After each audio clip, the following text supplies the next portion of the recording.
Hi, my name is Prashant, and in this video, I'm going to clarify on some things that I have shared earlier.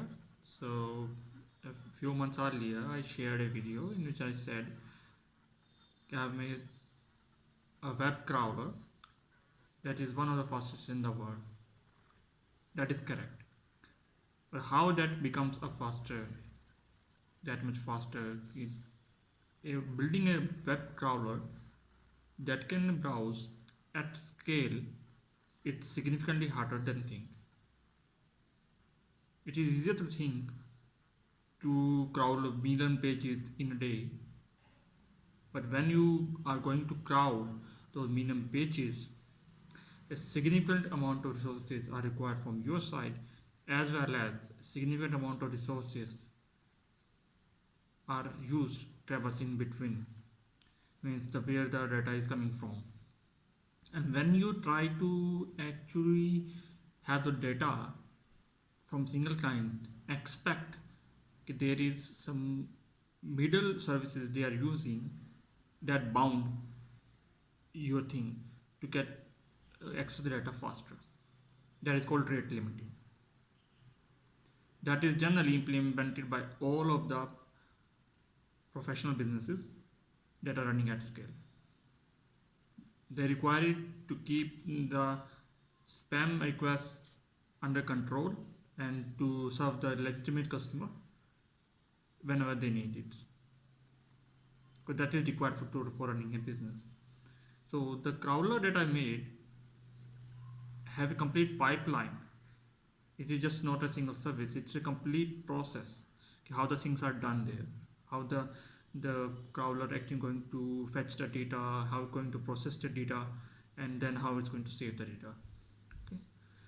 So the actual parser that is used inside that is an open source parser and based on the node library that I get from the npm. You can use any parser that you like that suffices your use case, but I used a parser that suffices my use case from the npm repository. Okay, so npm is a repository for Node.js application. Typically, you can say JavaScript applications. Okay, so parser is I take an open source parser, and rest of the pipeline from the front side and from the after the parser have done this thing to how to going to process the further data and get it saved. Those things I built.